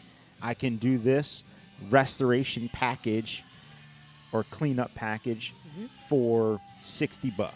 Okay, so you need to retire this pair of shoes. Right. You need to go buy new shoes. You could go buy a pair of Asics. Cheapest price at DSW is $59.99. Or you can take your, sweet ass, just killer kicks that you spent $350 on, and you can put $60 in them, and now you can get years more worth out of these shoes. Get them refreshed, get them cleaned up, get them give them a whole new life. Yeah. I mean, so or if you don't even do that for yourself, if you're like, hey, I've worn this pair of shoes a couple times, but they're no longer the cool shoes to wear. I now have the newest style of Jordan, of whatever you may be wearing. Chris can take those from you. Yep. I want to say refurbish. I don't know if that's the correct term for a shoe, Revitalize. but restore them, restore them, and then he can then provide those shoes to someone who doesn't have the funds to buy maybe the latest pair in that style. And what's crazy is he has a way of doing not only the tops, the fronts. He can take and deoxidize or reverse oxidation the bottoms, the soles. So and everybody knows. I mean, sole is important. Oh, it's everything. I mean, sole everything. is the world. Sole is important. So I clearly Justin Neff, one of the founders at Sonder, essentially the voice of the founders at Sonder, seems to be a sneakerhead, and definitely seemed to be that way. That's great. Although Chris did say that his kids have better shoes than he does. Well, Justin admitted that was the case. Yes. In there was a back to school photo. Mm-hmm. And he's like, "Man, your kids have better shoes than you do." It's true. Justin was a little jealous about some of the kids' shoes, and I mean it's fun jealousy, right? It's more like an awe instead of jealousy. Like it's holy cow, your kids have those. That is so badass. Right. So it's that positive kind of jealousy, not the jealousy where, well, that's not fair. Why do they have something that I don't? My kids don't. Whatever. Which again all ties back into Chris's foundation for Second Chance Kicks. Is Is that jealousy or that comparison in a negative way is what he's trying to use the foundation side of second chance kicks. There's the retail side where he resells them, and the foundation side where he tries to help provide awesome shoes to kids that don't have the opportunity to get awesome shoes. But it all circles back together. You want to have that positive jealousy where, man, that's so awesome that you have that, versus the negative, well, that's not fair that you have that. Right. Yeah. And I love the couple of different episodes that Sonder Stories has put out with responsible products and the compostable cups, which was really interesting and cool. Yeah, listen to that episode. And now I don't want to say reused shoes, but tying into that whole concept of sustainability. Yeah, can even fall into this. It's really cool, and I really like that. I really like that they got into a topic that Justin could geek out in a fun way, and it made me want to patronize the store, patronize the business. Mm-hmm. The trouble I have is that I'm not a sneakerhead, so I don't have anything that this guy can refurbish. I don't have anything. I don't care or have spent that level of investment into a shoe. And I'm not saying I'm not going to. And just like when you and I talked about corporate, right? I'm not saying I wouldn't. I'm just saying I haven't. And now, so I've spent that kind of money on trail shoes. I love hiking, doing trail runs, that type of thing. And I have dropped over $100 on a good pair of shoes for that specific activity. But those shoes get beat to death. There is no way you can refurbish them. By the time I'm ready to retire them, they are many miles overdue of when I should have replaced them. The lugs on the soles are breaking off. There's no hope for them. So is it just trails, or do you do OC races also? I do obstacle course. I kind of throw obstacle course racing in with trail shoes because those take place on trails. You're either running on asphalt or concrete, sidewalks, the streets, or you're running on trails, be that trails as an obstacle course race or trails just your local hiking trails. Those are the two categories to me. So I will spend money on shoes to hike and trail run in. I'm not going to drop hundreds of dollars on a pair of sneakers to just wear out and about. Never say never. And there's nothing. Well, never. I mean, this is true. Never say never. Never murder someone, but I mean, never say never on something like, You should a never shoe. murder someone. By the way, in case you're wondering, A shoe. My last Tough Mudder was 2015. my last one was. 2018, 17 or 18. It's been a couple years. Yeah. I miss it terribly. I'm just not ready to necessarily. I'm both physically and mentally with COVID. I mean, physically, I couldn't do half of the things that I could do a couple years ago. I'm in shape for doing this podcast and drinking beer. Hell to the yeah. I am not in shape for OCR. Hey, 12 ounce curls. That's all that matters, right? Oh yeah. Yeah. Woo! We did a little cheers there. Great episode. I really want and encourage everyone to go listen to it, get more information about Sonder Stories, about Second Chance Kicks. Yeah, follow them on both Instagram and Facebook at the number 2, ND, Second Chance Kicks 88. Follow them. He only mentioned Instagram and Facebook, so I don't know if he exists in Twitter or I don't know. Anywhere I haven't else. checked. There's going to be a retail store coming up in Dayton. Yep. And September 24th is Second Chance Kicks 1-year anniversary. Yep. There you go. So celebrate with them, spend some money with them, see what you can do to donate a pair of shoes if you have some. And again, I was completely lost. Some 12s, some 4s, some classics. If you're a sneakerhead, if you have a pair of incredible sneakers that you're not wearing that could benefit a child in need, even an adult in need. If it's some, follow Second Chance Kicks, follow Sonder Stories. I do want to say that before we kind of wrap up the Sonder Stories side, they did all bond over Modelo. They did say that Modelo was kind of their, yes, top me off, please, sir. This jalapeno strawberry beer is so good. There you go. So got it, good. Julia. Thank you. To You're my very favorite welcome. co-host. But yeah, they all bonded over Modelo, and they even threw out the idea of creating a Mexican lager.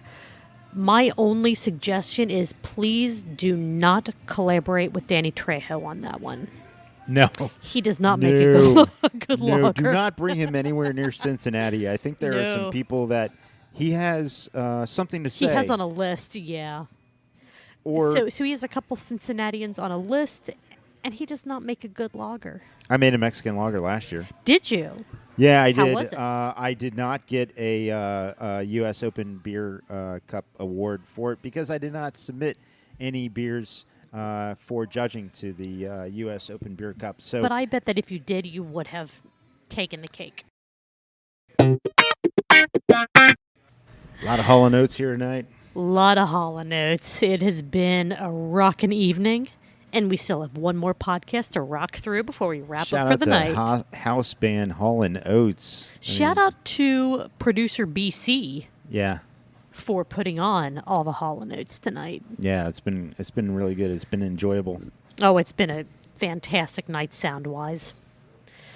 So, Marco, I'm still finishing up my last bit of the jalapeno strawberry jalapeno strawberry. I'm not Strawberry sure if those jalapeno. words That's fine. order And matters. I'm happy about it because Oh, it's so I good. Really, clearly we covered the fact that I had it. I had a few Mm-hmm. over at Sonder, and I really wanted to share the majority of it with you so that you could once you did enjoy it, I was happy to make sure you Yeah. had as much out of that crowler can as you could have. Well, I So, appreciate you thinking about me. Sonder, you guys did such an amazing job with this beer, making that green pepper taste of the jalapeno something that I am really, really enjoying. If you ever do another variant of this where you add a little more heat to it, man, I am 100% in.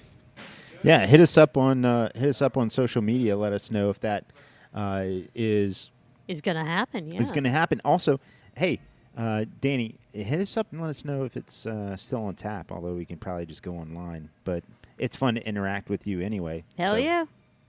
All right, so I am finishing up the Hop Record IPA from Sonder. Marco, you have a new glass of something equally delicious. What do you have as we wrap up the night? So it kind of melds into, or it kind of relates to the Shift Beers episode. Shift Beers recorded an episode right here at our home spot, BC's Bottle Lodge, Montgomery. I just want to say we did it first. Well, yeah, This I mean, is our home turf. They, we love sharing it with you. I was going to throw some shade and act like it was a big deal, but we love the Shift Beers team, and I am so excited that they came here to BC's Montgomery and recorded a killer podcast. Yeah, I mean, all the social media interaction about, hey, this, hey, that, it was just to perpetuate the fun. Hell It was yeah. the fun that we're glad you were here and sharing the place and the people that we know and we appreciate. I would say Chris appreciates them, but we have never seen him here at BC's Bottle Never. Lodge Montgomery, even though he claims that this is where he shops. Just throwing that out there. Yeah, never. So anyway, I kept stepping over you. What are you drinking to round out the night with? So part of, I will wait for a moment because I want to go ahead and intro a little Okay. bit about what Shift Beer was doing Perfect. here at BC's Bottle Lodge Montgomery. Perfect. Yes. There was So if you haven't guessed yet, this week's episode of Shift Beers was recorded at BC's Bottle Lodge Montgomery. And in Shift Beer's regular form, they were upbeat and, drinking and having a good you time. know, having a good time. Yeah. But what they did was they invited guests, friends. Is it really inviting them if they're kind of invading their space after hours and require them to be here? Well, that was a nice way to put it. So what they had was, I will tell you, they had guests, right? So Yes.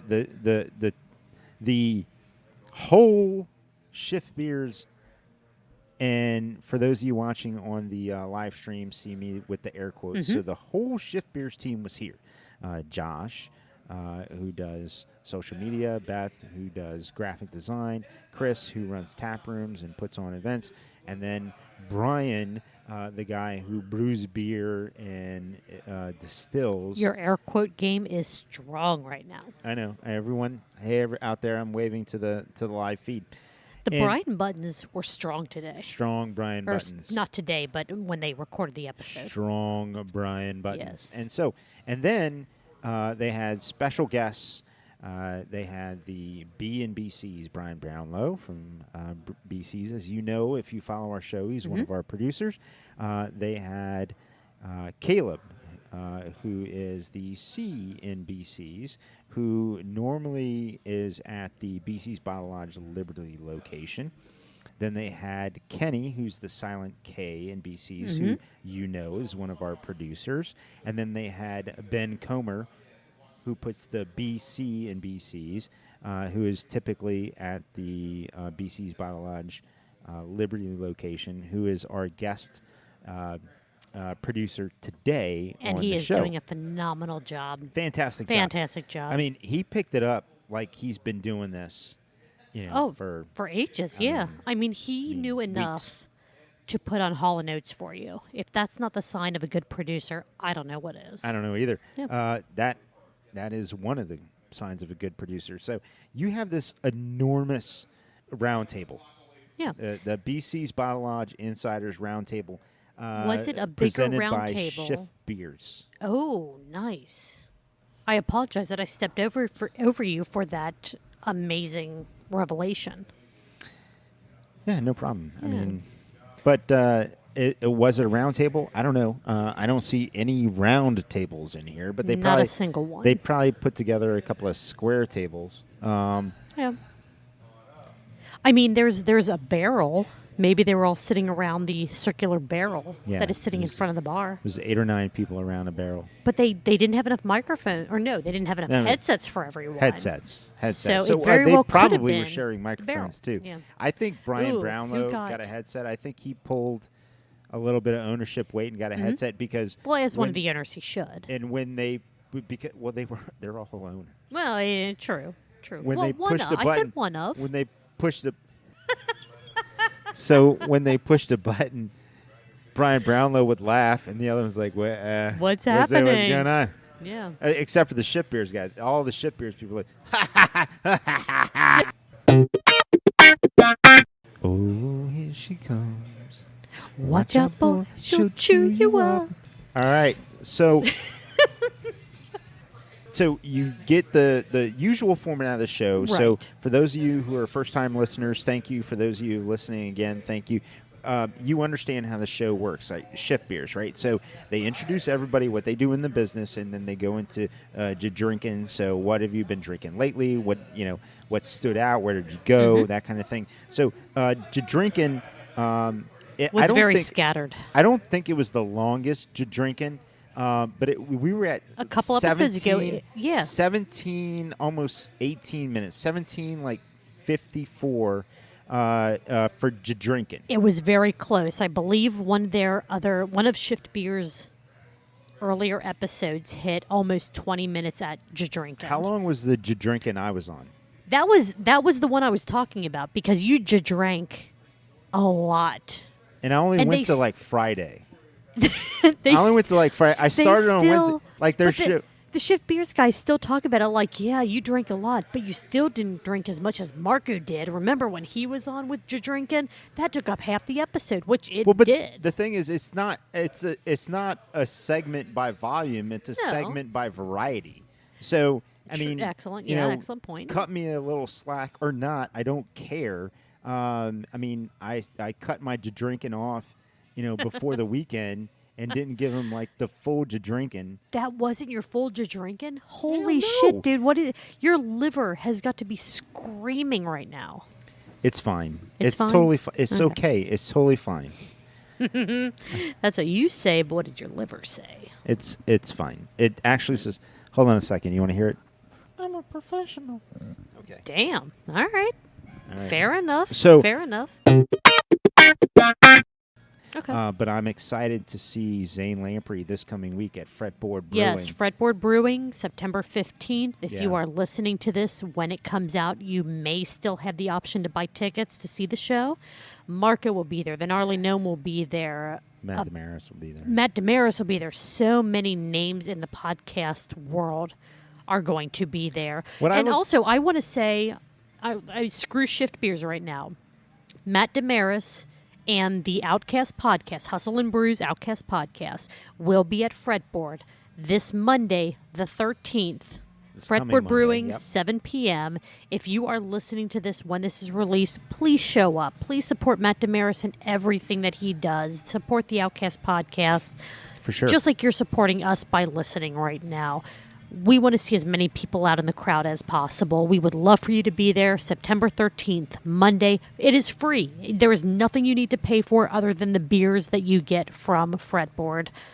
Show up, watch the show, and Another watch fucking Marco home run freak out about home runs. from Nick Castellanos, and it's a long one to deep center field. Nick Castellanos, I consider my man.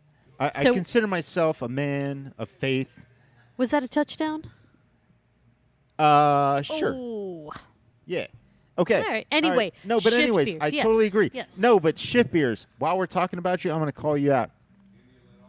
They came to our Show church. up to the Monday Outcast podcast episode. Hell yeah, Shift Beers, they show supported up. you for your podcast, for your live episode at Fretboard. You need to show up for them. Show up. Bring it. And also, stay the fuck out of our church. I'm kidding. I Whoa, love hey. the fact that you came to BC's Montgomery.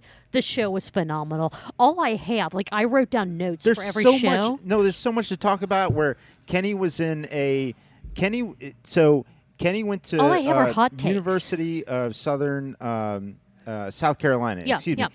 He went to University of South Carolina, and so he and his good buddy were getting around, and they had, I don't know how, but they came upon some of these electric wheelchairs, and they were in this like electric wheelchair gang, and they would go to a craft beer shop Yeah.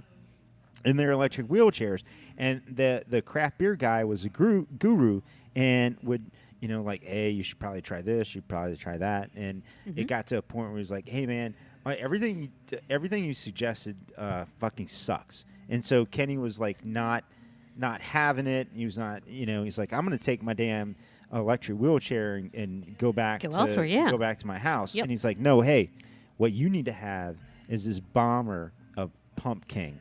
Yes. And Kenny's like, dude, you burnt Good me old so many Shipyard's times. Pump King. You burnt me so many times. Like I'm like over you, dude. And He has poured more beers down his drain because of them than water. And he's like, I'm over you, dude. And he's like, all right, I'm going to give you one more chance. And they got back, and they were playing, like, Halo some shit. And then their minds were blown over Pump King. And pumpkin beers are where it's at right now. It is that time of year. So Julia? that story fit into this narrative do you so know, well. Do you know what the last beer I had last night was? Pumpkin. Pump King. Nice. It all comes full circle. It was so good. And Kenny and his friend that were in like this motorized wheelchair gang went around town. So funny.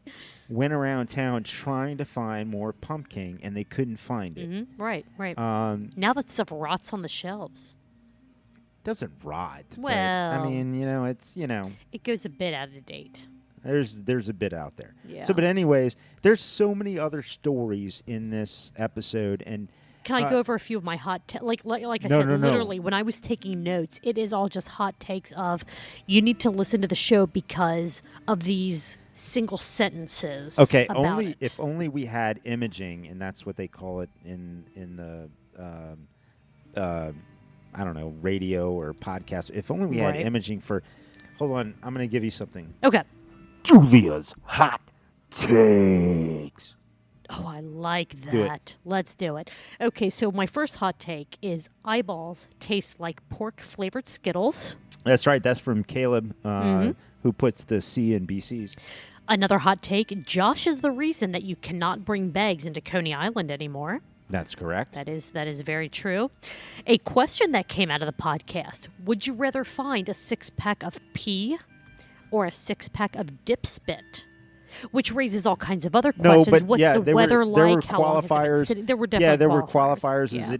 Is it December and snowing and frozen outside? Is it in the middle of June or July, real hot? The other thing is that the dumpster, and I know producer Ben knows what I'm talking about. They were saying like the dumpster's absolutely full, so you have to raise this 6-pack like above your head, If you find it right. and then you have to like flip it above the stuff that's above the dumpster. Correct. Right. It has so to go what, above your head. Essentially, yes. what would you want more to splash in your Potentially. face and potentially splash in your mouth? Did you have an answer for that one, Marco? Which one would you prefer?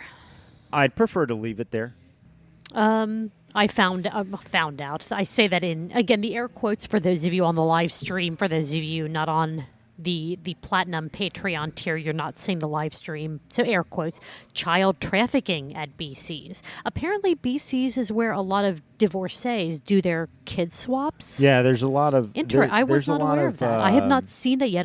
Although I guess that does explain the random child running around that, will smash doors for us Yeah, and there's throw custody darts for swaps us. that happen. Yeah. Also, there's the...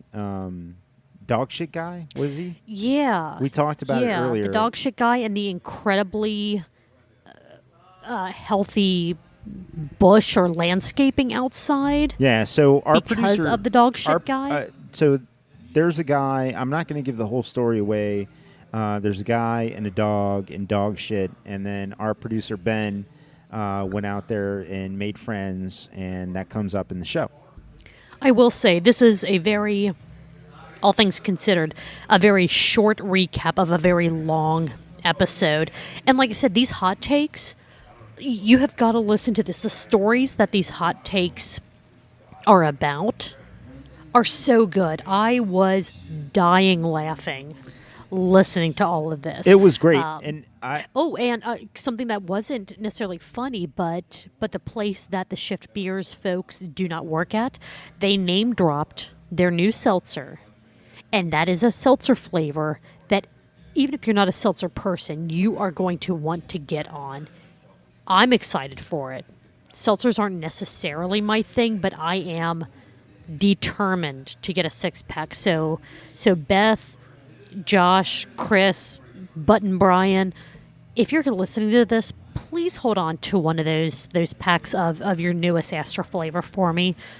I will pay you double, or I just won't make fun of you on the next show, whichever you feel is worth more. Also, we did tease it, so we have to talk did. about it. We The did. sauce.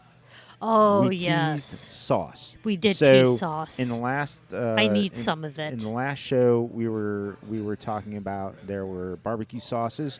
Well, Brian Brownlow, who puts the B in BCs, he grows many.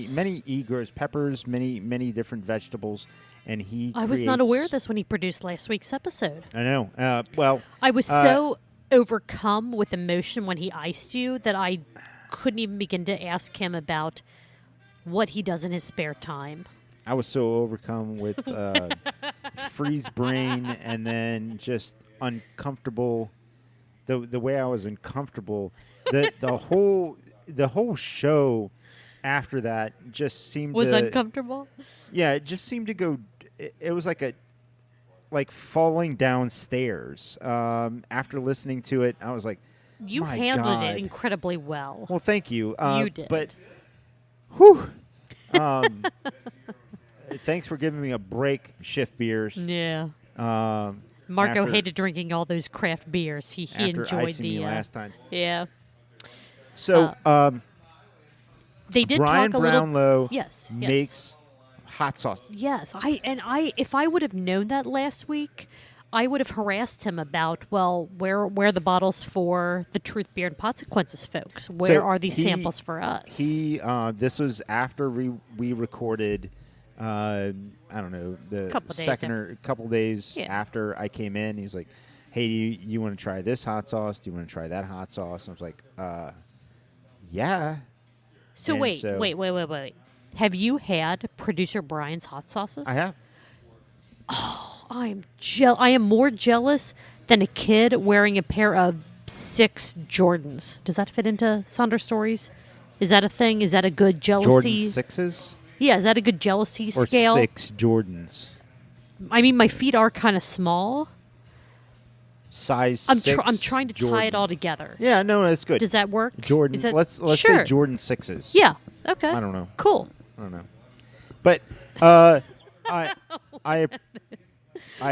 can Are they good? Are they hot? Are they spicy? How does first of all, Brian? they're good. The 2 I had were very good. Nice.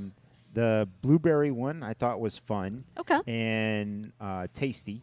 And the other one that I had, and I think that this echoes what everyone said on the show, was that they wanted that one on wings.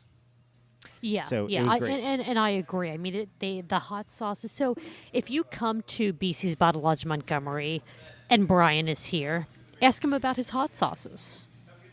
Yeah. He'll at least tell you a bit about them. There's no guarantee that he will have any for you to try, but it'll be a great conversation starter. And who knows, maybe he'll give you a discount on your next pint because you knew about it. Probably not, but we'll throw it out there. They did cover They did cover a somewhat. And again, for those of you not on the live stream, I'm using air quotes. And those of you not Serious on the live topics. stream, you can't hear that Robert Palmer's on the radio right now. Marco Got is Robert so Palmer. excited about tonight's soundtrack. But they did talk about how a lot of out-of-town breweries come into Cincinnati. They show up on the shelves. Cincinnatians are excited about them for a month. Fuck 'em. Maybe. And then we go back to drinking the amazing craft beers that we have that have won 42 medals. Just and when in I the say US fuck 'em, I don't Open. mean fuck Right. 'em, except No. I mean fuck 'em, but not really. And what I mean by not really is... I'm drinking a SingleCut. It is a delicious beer, but is this something that I am going to try to drink No, constantly? I mean, no, I'm going to no, go back I'm to not our being- local beers. Yeah. I say that for fun and for jest, and Right. what I'm going to say is, look, there's a time and a place for all beer, and I welcome everybody in the market. Yeah. What I mean by fuck 'em is good fucking luck thinking you're going to overtake any sort of sizable market share in this market. And I don't mean that in any malicious way. No, What I no, mean but- is that there's so much great craft beer in this city. We want to have what you have. Right. But don't think you're going to be any sizable portion of this market. Right, like 'Cause- I will say 'cause you're that I just not. bought You're I just bought not. I bought 2 4-packs Pipeworks. They are brand new to the Cincinnati beer scene. They just started distributing here through Adina. Shout out to Adina. You bring They're doing great. amazing beers here. Doing great. Keep doing it. I bought a couple 4-packs of their stuff, but is it going to be something that I quote unquote need to have in my fridge versus what Cincinnati already offers? No. It's fun to try, but for me, it's not necessarily a lasting part of my beer fridge portfolio. And I know, Like if I had to choose between a shelf full of Toppling Goliath, let's just say Toppling Goliath or Three Floyds, something like that, and a shelf full of Westside Brewing, I would rather have a shelf full of Westside Brewing. Have the Toppling Goliath, have the Three Floyds, the SingleCut, the Pipeworks on occasion as something new and different, but those will never replace my core Cincinnati beers that I drink. I feel that you and I are pretty in line on that, and I don't mind any out of market beers being here. Right, absolutely. I have no problem with it. I truly love the opportunity to taste and appreciate the out of market beers. Right. I can truly understand the fact that we're in their mind being blessed that we have them. Right. But in what our they- mind, what- we're just kind of like, hey, look at this fun little temporary trend. Well, it's not even a fun little temporary trend. What I would say is it's this fun addition to what we have going on now. Right. And if you have aspirations, I don't know what, and I'm talking about the out-of-state breweries coming in. I don't know what your aspirations are, but as long as they're relative to understanding that you're just going to be an addition to and not A replacement for. a replacement for. Is then there that's an fine. out-of-town brewery, an out-of-town craft brewery that does not currently distribute in Cincinnati that you would like to see? Like, again, it's not going to be a replacement for the Cincinnati beers that you drink, but something that has not yet made it to our market that you would love to see come in, even if it is a flash in the pan, even if it is a temporary one-time run because we don't buy enough of it Yeah, for them to come back. I mean, I think I'm not unlike any other, excited craft beer drinker. I'd I like have to, mine. I'd like to have some Firestone Walker. I'd like to have. Where are they some, from? California. Okay, cool. I'd like to have some Firestone Walker. I'd like to have some Rushing River, also in California. Okay.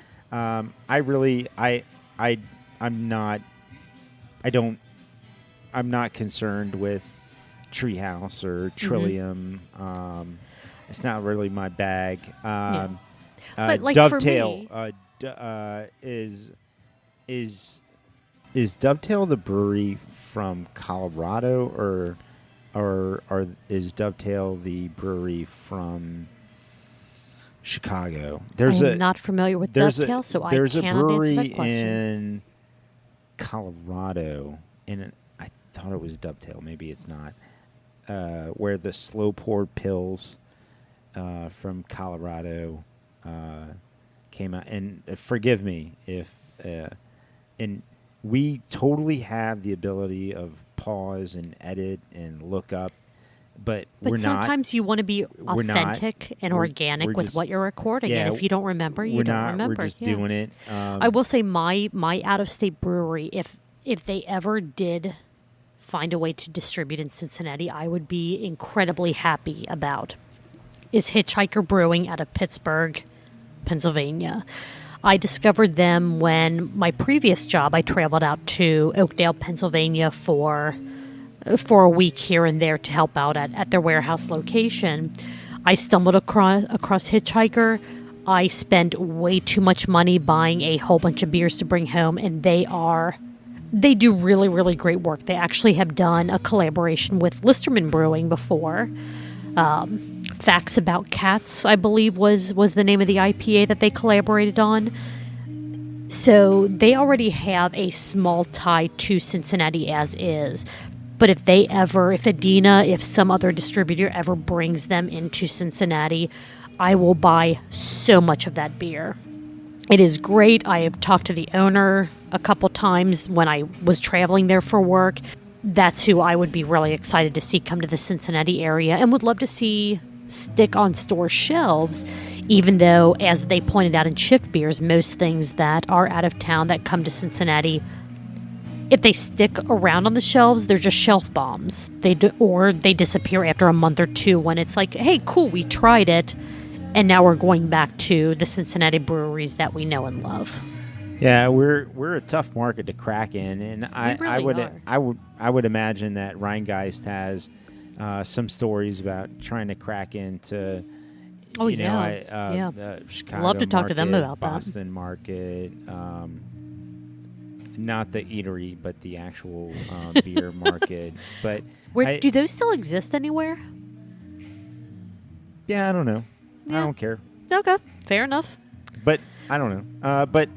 I can't tell you, Julia. I mean, I've been in the Boston market like 3 times, and I walked in there. I was like, "This motherfucker is so fucking complicated. I don't want to. It's worse than Chipotle. Even though Chipotle is pretty well laid out, some people look at that menu like, "What do you mean I have to pick first? What do I want? A bowl, a burrito, tacos, and then I pick the meat, and then I pick the tacos." I didn't even get That's that too far. complicated I walked in for there. them. I was like, "Nah, fuck this." I was like, I'm done with this shit. So shift beers. Any final? This episode was so much. Their burp count. We didn't do the burp count. Oh yeah, burp count. They were so busy talking and sharing amazing, hilarious stories. There were not many burps. I don't think they drank as much during the show as they probably did after the show. Which Kenny was the last man standing from BC's on that.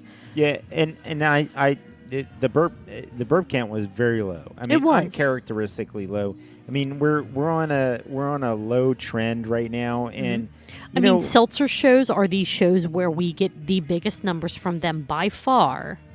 Yeah, but I mean, it was really low. I mean, where were we at? 13, 14 burps? Yeah, I counted 13. I'm not even gonna bother with how many beers that it was. It was like roughly a growler worth of burps. Oh, 32 ounces? No, growlers are 64. Oh, 64. Crowlers are 32. Crowlers. Thank you. We've totally not had too much to drink to do simple maths. No, it's fine. No, we're but no, fine. We're fine mathing. They did, but I do not fault them at all for having a low burp count because they had so much fun during this show. Yeah, and that I forgive them for the low burp count. And really, it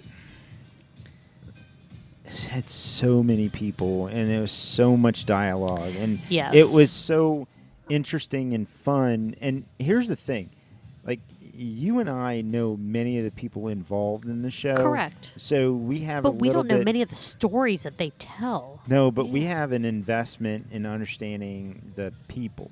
Yes. Now, but that's from a first-person standpoint.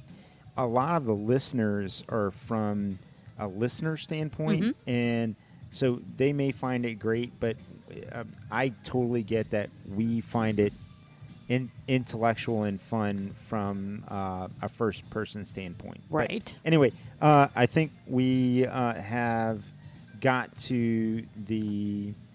I think we've done it. The last thing that I have to say is they brought up that the Northwestern Wrestling Federation was wrestling at Swine City Brewing. That's true. Fun story. My old boss, used to wrestle for them. And I went to a few shows of where he was wrestling. The first time I saw him was down at Beerkus. He said, "Oh, you should come down. It'll be fun." And I had to ask my boss, "Please tell me what you wear wrestling, because if you wrestle in just a Speedo, there is no fucking way that I can do this and continue to work for you." Yeah. Moral of the story is he did not wrestle in just a Speedo. I saw him wrestle several times when he was with NWF. It was so much fun. It was a lot of fun, but that is one of those weird tie-ins to where when they mentioned that, I went, I know some of those wrestlers. I was introduced to them after their shows. All right. So, the two Hollywood guys, Josh, the everlasting 22-year-old who walks out to New Kids on the Block songs. Yeah. I was able to connect with that story. Mind blown. That's amazing. Awesome. Okay, Julia, we have had a good time here at we've had a hella good time. Generous host, BC's Biolage As Montgomery. always. We have our wonderful host and at PC's, and then we have our producer, Ben Comer, the BC and the C. BC's. Hell yeah.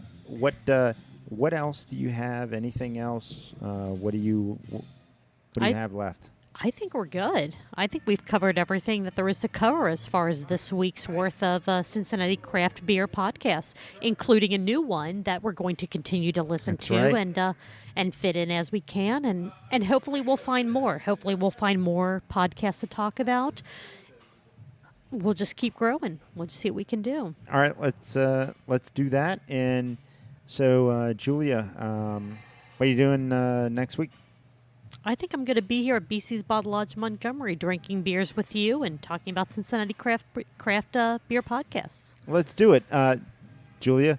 Let's talk about all the ways that everyone can follow us, get in touch with us, and all of that sort. For sure. As always, I want to say thank you very much for spending your time with us as we recap the latest in the Cincinnati Craft Beer Podcast world. If you like what you've heard, please subscribe to our podcast, Truth, Beer, and Podsequences. Follow us on Twitter at Truth Beer Pod. You can find us on Facebook at Truth Beer Podsequences. But more importantly than that, we want you to follow the amazing podcast that we recap every week. Without their content and their support of us, we don't have anything to talk to you about. Sounds great. Only thing I'd say is get out to your local spot. To your U.S. Open Beer Championship breweries. Exactly. Buy because their beer. If you look at the list, you're probably not far from one. Oh, not at all. So go support them. And other than that, I'll see you next week. Yeah, let's do it. Hey, see you next week, Julia. Cheers.